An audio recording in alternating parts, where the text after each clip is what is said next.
Bharatiya Janata party की राजस्थान इकाई के भीतर आंतरिक कलह अब एक खुला रहस्य है। पूर्व मुख्यमंत्री वसुंधरा राजे के वफादारों के रूप में जाने जाने वाले लगभग 20 विधायकों ने भाजपा के प्रदेश अध्यक्ष सतीश पूनिया को पत्र लिखकर विधानसभा की कार्यवाही के दौरान पक्षपात होने के आरोप लगाए हैं।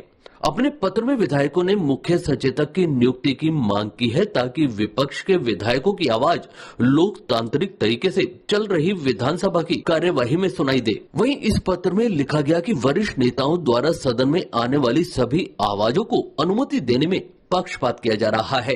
मुख्य सचेतक की अनुपस्थिति में फिलहाल केवल विपक्ष के नेता गुलाब चंद कटारिया ही तय कर सकते हैं कि किसे बोलने का मौका दिया जाए। इसलिए हम मांग करते हैं कि मुख्य सचेतक की नियुक्ति की जाए। इसके अलावा पार्टी द्वारा एक रूपता दिखाई जानी चाहिए। पत्र में लिखा गया कि कई लोगों को तो बार बार बोलने की अनुमति दी जाती है, जबकि कुछ लोगों को बोलने की अनुमति ही नहीं मिलती। पत्र में हस्ताक्षर करने वालों में भाजपा के अन्य वरिष्ठ नेता और पूर्व विधानसभा अध्यक्ष कैलाश मेघवाल, पूर्व मंत्री कालीचरण सराफ और विधायक राम प्रताप कासरियान और राम स्वरूप लांबा शामिल हैं। पत्र रविवार को भेजा गया था। उसी दिन वसुंधरा राजे ने दिल्ली में प्रधानमंत्री नरेंद्र मोदी से भी मुलाकात की थी। वहीं भाजपा के प्रदेश अध्यक्ष सतीश पूनिया का कहना है कि उन्होंने सुना है कि एक पत्र भेजा गया है, लेकिन उन्हें कोई पत्र प्राप्त नहीं हुआ। उन्होंने कहा अगर पत्र मिलेगा तो 24 फरवरी को बीजेपी विधायक दल की बैठक में इन मांगों पर चर्चा भी की जाएगी। वही चर्चा यह भी है कि इन विधायकों की अंदरूनी मांग यह भी है कि 2023 विधानसभा चुनाव के लिए राजस्थान का मुख्यमंत्री पद का उम्मीदवार उन्हें घोषित किया जाए।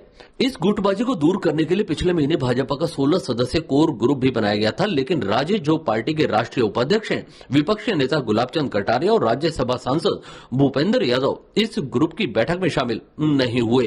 हालांकि सतीश पूनिया ने कहा कि बैठक में विभिन्न संगठनात्मक मुद्दों पर चर्चा की गई। यह पूछे जाने पर कि राजे और अन्य ने बैठक को क्यों छोड़ दिया, तो उन्होंने कहा कि राजे उपस्थित नहीं हो सकी क्योंकि उनकी बहू अस्वस्थ थी और जबकि कटारिया और यादव के घर पर सगाई समारोह थे।